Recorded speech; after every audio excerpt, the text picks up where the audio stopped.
सभी साथियों को नमस्कार। आज के इस वीडियो में हम बात करेंगे रेलवे ग्रुप डी एग्जाम 2026 के लिए इम्पोर्टेंट क्वेश्चनों के बारे में। जैसा कि आप सभी को पता है, रेलवे ग्रुप डी की एग्जाम डेट आ चुकी है। 3 अगस्त से आप लोगों का एग्जाम स्टार्ट हो जाएगा। तो आप सभी के पास में बहुत ही कम टाइम बचा हुआ है। इस टाइम को ज़्यादा से ज़्यादा अपनी पढ़ाई में लगा दो, ज़्यादा से ज़्यादा सवालों की प्रैक्टिस कर लो। तो आज के इस वीडियो में काफ़ी सारे बेहतरीन क्वेश्चन आपको करवाऊंगा। तो जो भी स्टूडेंट रेलवे ग्रुप डी की तैयारी कर रहा है, मेरे इस वीडियो को लास्ट तक देख लेना। आपको समझ में आ जाएगा कि किस तरह के क्वेश्चन आपसे पूछे जा सकते हैं। तो मेरे भाई लास्ट तक जरूर देख लेना। तो आइए, सवाल है 2/100 का कितना प्रतिशत 1/20 है। मेरे भाई 2/100 का कितना प्रतिशत 1/20 है। तो 1/20 निकालना है किसका? 2/100 का। किसका मेरे भाई? आपके 2/100 का निकालना है। अब तुमको पता है कि 4 चीज़ें कभी भी बटे में नहीं रहती। इसका मतलब इसको तो गुणा करना पड़ेगा 1 से। तो 100 को 1 से गुणा करेंगे 100 हो जाएगा। और 2 को गुणा करना पड़ेगा किससे? 20 से। तो 2 को 20 से गुणा करेंगे ये 40 हो जाएगा। और फिर परसेंटेज में बात हो रही है तो फिर 100 से गुणा करना ही पड़ेगा। तो मेरे भाई ध्यान से देखो, 0 से 0 कट जाएगी। 4 का भाग 2 में 100 में देंगे तो 25 बार कटेगा। 25 को 10 से गुणा करेंगे 250 आंसर आएगा, जो कि ऑप्शन नंबर डी है। तो डी आंसर देने वालों का करेक्ट है, बाकी सभी का गलत हो गया। आइए अगले क्वेश्चन को देखो। एक 45 मीटर ऊंची इमारत की चोटी से जमीन पर एक कार का अवनमन कोण 30 डिग्री का है। इमारत के आधार से कार कितनी दूरी पर है? √3 बराबर 1.732 लीजिए और उत्तर को 2 दशमलव स्थानों तक पूर्णांकित कीजिए। तो बताओ मेरे भाई, इस सवाल का राइट आंसर क्या होगा? ध्यान से देखो, मान लो कि इस तरीके की कोई एक इमारत है। ये तुम्हारी इमारत हो गई। अब यहाँ पर मान लो एक कार खड़ी हुई है। तो यहां से मेरे भाई इमारत कितनी ऊंची है? सर इमारत तो 45 मीटर ऊंची है। इमारत हो गई 45 मीटर ऊंची। अब यहां पर कार है तो ये कितने डिग्री का कोण बनाती है मेरे भाई? 30 डिग्री का कोण बनाती है। तो तुमसे बोला है कि इमारत के आधार से कार कितनी दूरी पर है, यानी कि आपको ये वाली वैल्यू निकालनी है। तो मेरे भाई समकोण त्रिभुज में आपने पढ़ा होगा लाल बटे कक्का। छोटी क्लासों में पढ़ा है आपने।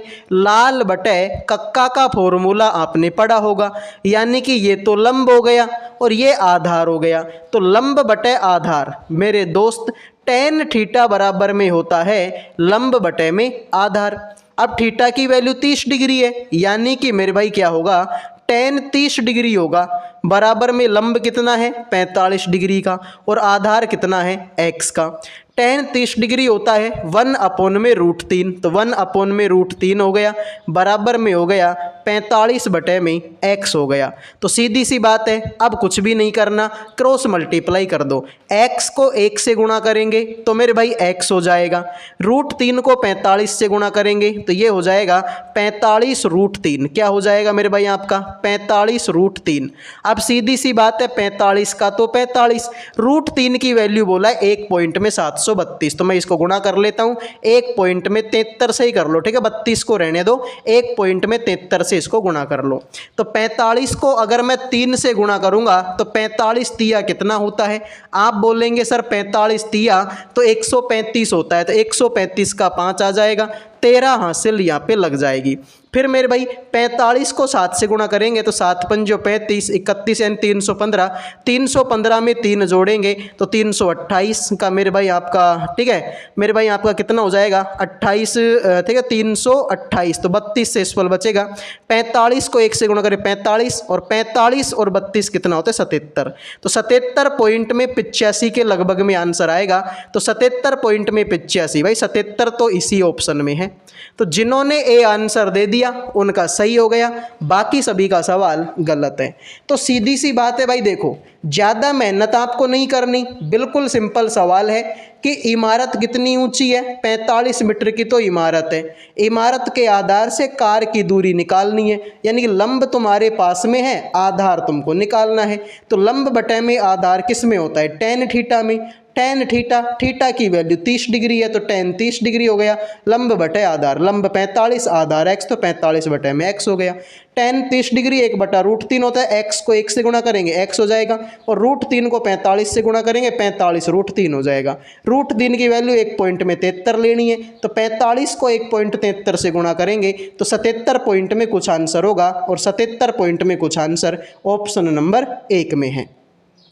वीडियो में आगे बढ़ने से पहले जो भी student railway group D exam 2026 की तैयारी कर रहे हैं उन सभी के लिए करंट अफेयर का, जीके का, रीजनिंग का और मैथ का, इन चारों की चारों सब्जेक्टों का पीडीएफ तैयार कर दिया है केवल 100 रुपये में। इस 100 रुपये के पीडीएफ में आपको चारों के चारों सब्जेक्टों के क्वेश्चन आपको मिलेंगे, इंपॉर्टेंट क्वेश्चन मिलेंगे, फिर उन क्वेश्चनों के ऑप्शन आपको मिलेंगे और फिर उन ऑप्शनों का डिटेल में सॉल्यूशन आपको इसी पीडीएफ के अंदर दिया जाएगा, जिससे मेरे भाई आपको पढ़ने में काफ़ी ज़्यादा आसानी होगी और बहुत ही कम टाइम में आप बेहतरीन तैयारी कर सकते हैं। मान लो कि किसी के एग्ज़ाम में 2 दिन का टाइम भी बचा हुआ है ना, तो वो बच्चा भी मेरे इस पीडीएफ से बेहतरीन तैयारी कर सकता है, बेहतरीन रिवीजन कर सकता है। मैंने यहाँ पर लिखा भी है कि ऐसे क्वेश्चन दूंगा, यानी कि पेपर पर आधारित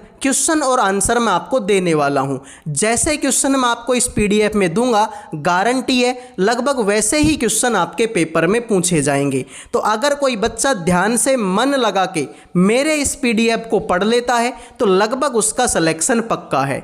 तो मात्र और मात्र 100 रुपये का पीडीएफ है। 100 रुपये कोई बहुत बड़ी बात भी नहीं है। इसमें आपको चारों के चारों सब्जेक्टों के क्वेश्चन आंसर आपको मिलेंगे, वो भी डिटेल सॉल्यूशन के साथ में। तो जिनको चाहिए नंबर आपके सामने है, उठाओ अपना मोबाइल और कर दो व्हाट्सएप पे मैसेज। अगला क्वेश्चन देखो मेरे भाई, एक रेलगाड़ी 3 घंटे में 180 किलोमीटर की दूरी तय करती है। उसी चाल से 420 किलोमीटर की दूरी तय करने में उसे कितना समय लगेगा। तो मेरे भाई ध्यान से देखो, सबसे पहले तो मेरे भाई रेलगाड़ी की चाल निकाल लो। स्पीड बराबर में होता है डिस्टेंस अपॉन में टाइम। अब यहाँ पे मेरे भाई डिस्टेंस कितनी है, 180 किलोमीटर की है और टाइम कितना है मेरे भाई 3 घंटे का, तो 3 का भाग दे देंगे। 3 का भाग देंगे तो स्पीड आएगा 3 6 18, 60 किलोमीटर पर आवर। तो ये तुम्हारा क्या आएगा सर, ये तुम्हारी स्पीड आएगी। अब तुमसे बोला है कि 420 किलोमीटर की दूरी तय करने में कितना समय लगेगा। तो टाइम बराबर में होता है डिस्टेंस अपॉन में स्पीड। डिस्टेंस कितनी है 420 की, स्पीड कितनी है मेरे भाई 60 की। तो 60 का भाग 420 में देंगे तो 7 घंटे का टाइम यहाँ पर आएगा, जो कि ऑप्शन 1 है। तो जिन्होंने ऑप्शन 1 आंसर दे दिया उनका सही हो गया, बाकी सभी का ये सवाल गलत हो चुका है। आओ मेरे भाई अगले क्वेश्चन पर बढ़ते हैं, लेकिन उससे पहले सारे के सारे स्टूडेंट वीडियो को लाइक कर दो, चैनल को सब्सक्राइब कर दो। लाइक सब्सक्राइब करने का कोई पैसा नहीं लगता। इसी तरीके के सवाल हैं जो मेरे भाई आपके एग्ज़ाम में पूछे जाते हैं। अगला देखो मेरे भाई, 3 अंकों की संख्या 7n4 है मेरे भाई। एक तो 7 है, एक n है और एक मेरे भाई 4 है। 6 से विभाज्य है, तो n का संभावित न्यूनतम मान बताओ क्या होगा। इस संख्या में 6 का भाग जाता है, तो बताओ n की वैल्यू क्या होगी। अब अगर तुम्हारे अंदर थोड़ा सा भी माइंड है तो तुमको पता होगा कि किसी भी संख्या में 6 का भाग कब जाता है, जब उस संख्या में 2 का भी भाग जाता है और 3 का भी। 6 को मैं क्या लिख सकता हूँ मेरे भाई, 6 को मैं लिख सकता हूँ 3 दूनी 6, यानी कि उस संख्या में 2 का भी भाग जाना चाहिए और 3 का भी। तो इसके लास्ट में 4 है, इसके लास्ट में 4 है। अब 4 है तो मतलब 2 का भाग तो चला जाएगा। अब ये चेक करो कि 3 का भाग जाता है कि नहीं जाता। तो 3 का भाग देने का नियम क्या है, अंकों के योग में 3 का भाग जाना चाहिए। तो मेरे भाई ध्यान से देखो, 7 को और 4 को जोड़ेंगे तो 7 और 4 11 होता है। अब 11 में तो 3 का भाग जाता नहीं, तो n की जगह पे अगर मैं 1 लिख दूं, तो अब देखो n की जगह पे 1 लिख दूंगा तो 11 और 1 12 हो जाएगा, और 12 में 3 का भाग जाता है, 3 चौके 12। इसका मतलब n की जगह पे 1 लिखना पड़ेगा। अरे भाई 7 ठीक है, ये है तुम्हारे पास में 7n 4 है, n की जगह पे 1 लिखूंगा तो 7, ठीक है, ये क्या हो जाएगा मेरे भाई आपका 7 1 4 हो जाएगी, n की जगह पे 1 लिखूंगा। अब देख लो 7 और 1 8, 8 और 4 12, तो 12 में तो 3 का भाग जाता है। इसका मतलब मेरे भाई n का न्यूनतम मान आपका क्या होगा, बी ऑप्शन नंबर 1 होगा। एक धनात्मक संख्या में 14 जोड़ने पर वह अपने व्युत्क्रम के 176 गुणा के बराबर हो जाती है, वह संख्या ज्ञात कीजिए। तो मेरे भाई इनमें से ऐसी कौन सी संख्या है जिसमें अगर मैं 14 जोड़ दूं तो वो संख्या अपने व्युत्क्रम के 176 गुणे के बराबर हो जाएगी। व्युत्क्रम का मतलब होता है उल्टा। जैसे कि मान लो कोई संख्या x है तो मैं तुमसे बोलूँ बताओ इसका व्युत्क्रम कितना होगा, तो आप बोलेंगे इसका जो व्युत्क्रम है वो होगा मेरे भाई आपका 1/x, यानी उल्टा हो जाएगा। जैसे मान लो कोई संख्या 4 है तो इसका व्युत्क्रम क्या हो जाएगा, 1/4 हो जाएगा। तो मेरे भाई ऑप्शनों से कर लो। देखो या तो आप इसको x मान के कर लो, सवाल को x मान के नहीं करना चाहते तो फिर ठीक है ऑप्शनों से कर लो। मेरे हिसाब से ऑप्शनों से बेस्ट होगा। मान लो कि पहला ऑप्शन तुमसे बोला कि 8 है, तो मान लो कि वो संख्या 8 है। अब 8 में अगर 14 जोड़ दूं तो 8 में अगर मैं 14 जोड़ दूं तो आंसर कितना हो जाएगा, 22 हो जाएगा।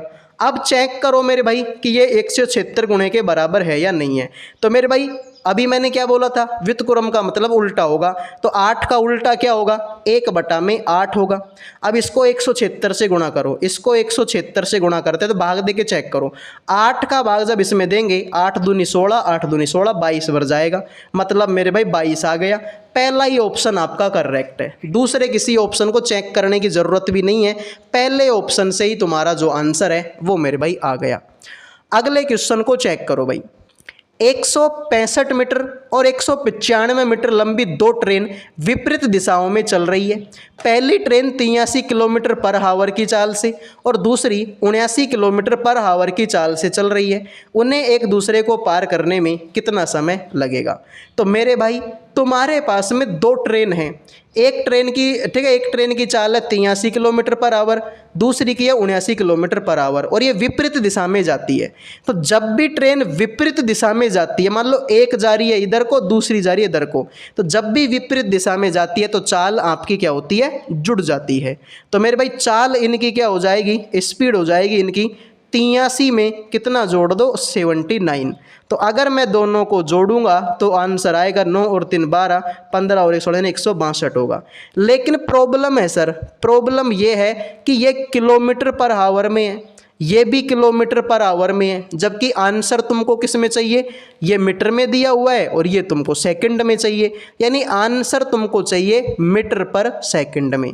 तो किलोमीटर पर आवर को मीटर पर सेकंड में बदलते हैं तो 5/18 से गुणा कर देते हैं। तो 18 का इसमें भाग देंगे तो 9 बढ़ जाएगा, 9 पंजो 45 हो जाएगा, यानी चाल हो जाएगी 45 मीटर पर सेकंड। तो समय बोला है मेरे भाई, टाइम बराबर में होता है डिस्टेंस अपॉन में स्पीड। तो डिस्टेंस कितनी है, 165 तो ये है और 195 ये है।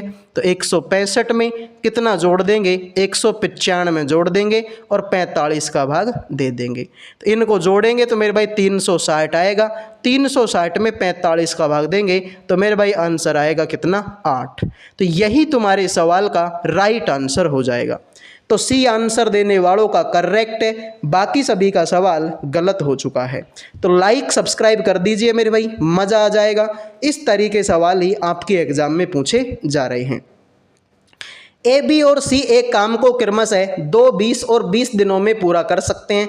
एक साथ काम करते हुए उसी काम का 3 गुना काम करने में कितना दिन का समय लगेगा।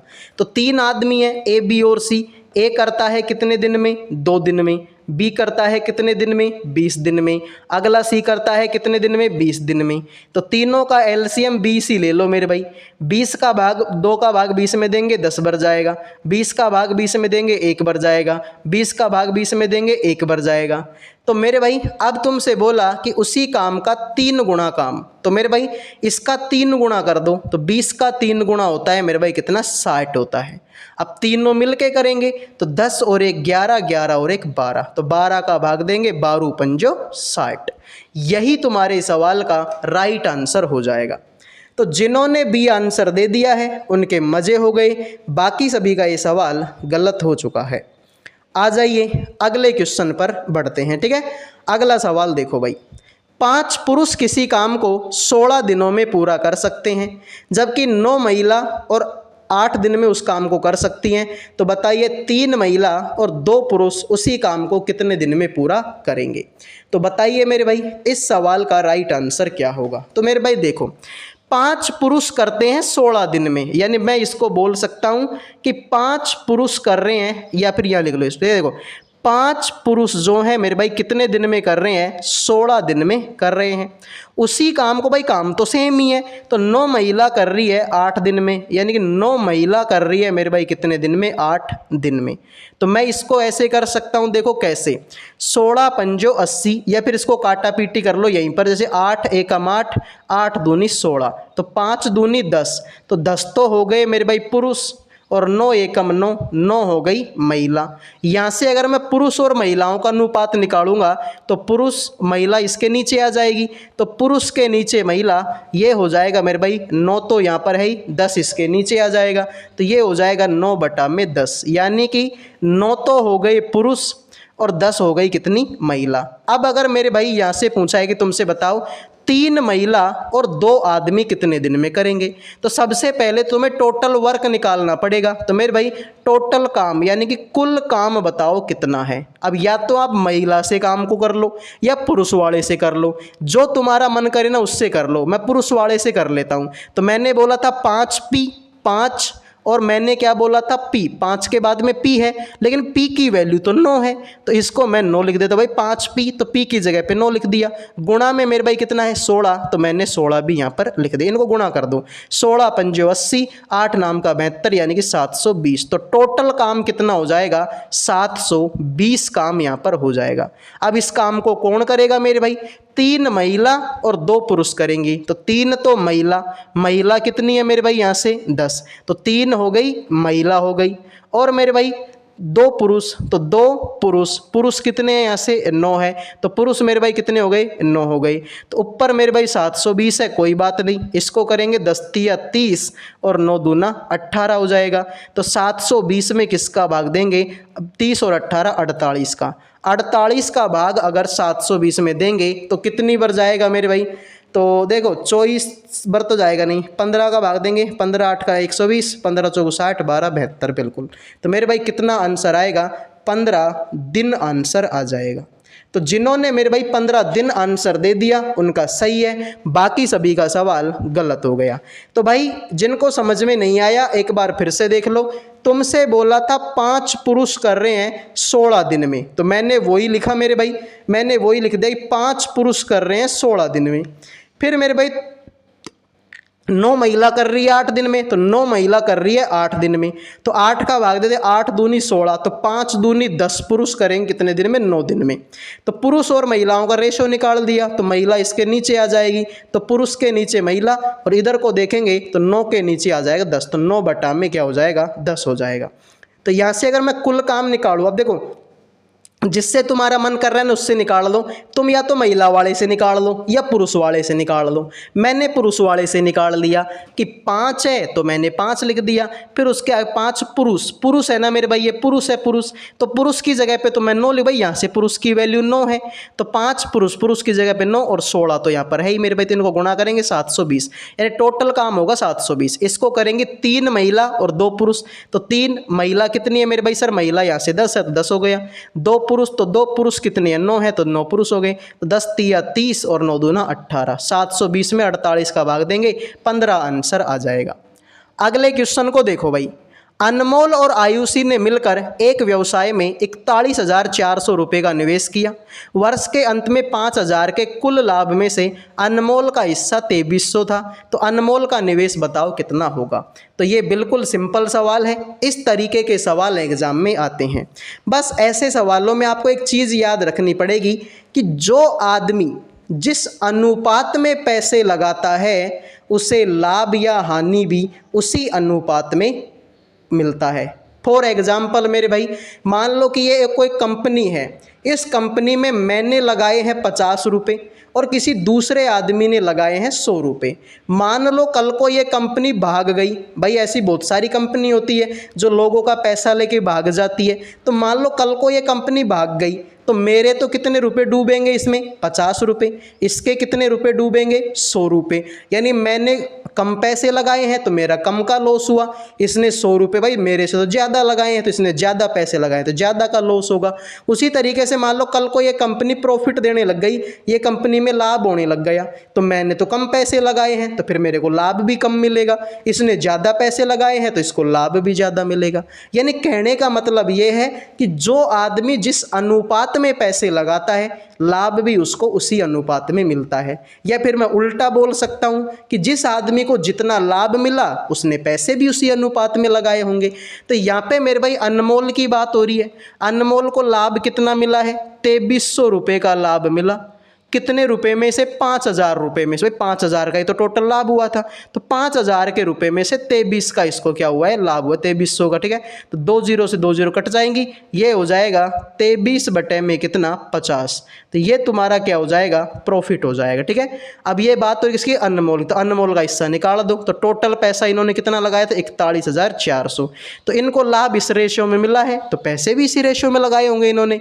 तो मेरे भाई ये हो जाएगा 23 बटे में 50। काटा पीटी कर दो, 0 से 0 कटेगी, 5 का भाग इसमें देंगे, 5 8 का 40, 5 दूनी 10 और 5 8 का 40। 828 को 23 से गुणा करेंगे तो 8 तिया 24, लास्ट में 4 आएगा भाई, 8 तिया 24, लास्ट में 4 और लास्ट में 4 तो इसी ठीक है, इसी ऑप्शन में है। तो जिन्होंने ए आंसर दे दिया उनका सही है, बाकी सभी का ये सवाल गलत हो चुका है। उम्मीद करूंगा भाई सवाल समझ में आ गया होगा।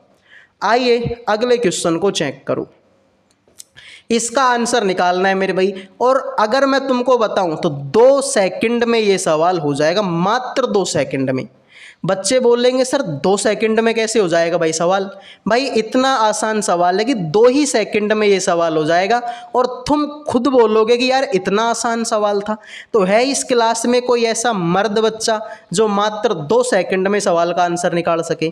तो मेरे भाई तुमको कुछ नहीं करना, देखो यहाँ पर पॉइंट के बाद में 3 संख्या है, यहाँ पर पॉइंट के बाद में 4 संख्या है। तो मुझे आप ये बताओ कि पॉइंट के बाद में, मान लो मैं लिख दूं पॉइंट के बाद में 12 लिख दूं, तो पॉइंट के बाद में 2 संख्या है, तो मैं इसको कैसे लिखता हूं, ऐसे ही तो लिखता हूं कि 12 बटे में 100। यानी नीचे 2 संख्या छोड़ के पॉइंट है तो नीचे 2 जीरो ही लगाता हूं।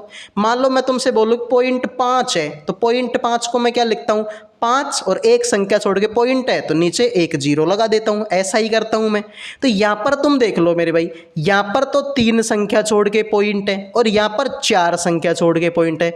यानी ऊपर 3 संख्या छोड़ के पॉइंट और नीचे 4 संख्या छोड़ के पॉइंट। तो मेरे भाई 1 संख्या छोड़ के ज्यादा पॉइंट है ना भाई। आप ऐसे मान लो कि 0,779 से 0,779 कट गया, लेकिन अभी भी पॉइंट के बाद में 1 संख्या रह गई। तो पॉइंट के बाद में 1 संख्या रह गई, यानी मैं इसको लिख सकता हूं 1 बटा में 10 लिख सकता हूं। यहां पर भी देख लो पॉइंट के बाद में 2 संख्या है, लेकिन यहां पे पॉइंट के बाद में 3 संख्या है। तो मैं इसको ऐसे बोल सकता हूं भाई 25 से तो मान लो 25 कट गया, लेकिन अभी भी पॉइंट के बाद में 1 संख्या है, तो मैं इसको लिख सकता हूं मेरे भाई 1 बटा में 10। फिर यहाँ पर देख लो पॉइंट के बाद में 2 संख्या, यहाँ पे पॉइंट के बाद में 3 संख्या, इससे ये कटता है जब भी पॉइंट के बाद में 1 संख्या, ये भी बचेगा 1 बटा में 10। तो मेरे भाई देखो अब आप बोलो सर 1 बटा 10 है तुम्हारा, तो भाई इसमें भाई 1 बटा 10 को कॉमन ले लो, इसमें भी 1 बटा 10 होगा, इसमें भी 1 बटा 10, इसमें भी 1 बटा 10। लेकिन मेरे भाई इन सब का स्क्वायर है, तो यार इसका भी तो स्क्वायर होगा। तो 1 का स्क्वायर 1, 10 का स्क्वायर 100 होगा। तो 100 मेरे भाई कहाँ पर है सर, 100 तो इसी में है। तो यही तुम्हारे सवाल का करेक्ट आंसर हो जाएगा। इसलिए मैंने बोला था कि 2 सेकंड का सवाल है, बस देखते ही आंसर आ गया मेरे भाई। ठीक है, इतना टाइम तो समझाने में लगा है, वरना देखते ही आंसर आ जाता भाई। ऊपर से और नीचे से तुम देख लो कितनी संख्या छोड़ के ज़्यादा पॉइंट है। यहाँ पर तो 3 संख्या छोड़ के पॉइंट था, यहाँ पे 4 संख्या छोड़ के पॉइंट था। तो मेरे भाई पॉइंट 1 फालतू है मेरे भाई, यहाँ पे 1 पॉइंट फालतू है। यहाँ पर 2 छोड़ के, यहाँ पर 3 छोड़ के, तो यहाँ पर भी पॉइंट 1 फालतू है। यहाँ पर भी 2 छोड़ के, यहाँ पे 3 छोड़ के, तो यहाँ पे पॉइंट 1 फालतू है। और अभी मैंने क्या बोला था, पॉइंट 1 को मैं क्या लिख सकता हूँ, 1 बटा में 10 लिख सकता हूँ। अब इन सब का तो इस, स्क्वायर है तो इसका भी तो स्क्वायर ही होगा, तो 10 का स्क्वायर 100 होगा और 100 इसी में है। आइए अगले क्वेश्चन को चेक करो। 6,000 रुपये की राशि पर 5% वार्षिक ब्याज दर से 2 वर्षों का मिश्रधन बताओ आपका कितना होगा। तो मेरे भाई टोटल पैसा कितना है 6,000 रुपया। अब इसमें 5% की दर से चक्रवर्ती ब्याज पे मिश्रधन निकालना है, तो 5% है तो 105 बटे में 100 हो जाएगा।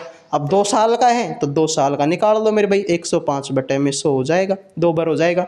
अब काटा पीटी कर लीजिए, 3 जीरो से 3 जीरो यहाँ पर कट जाएंगी।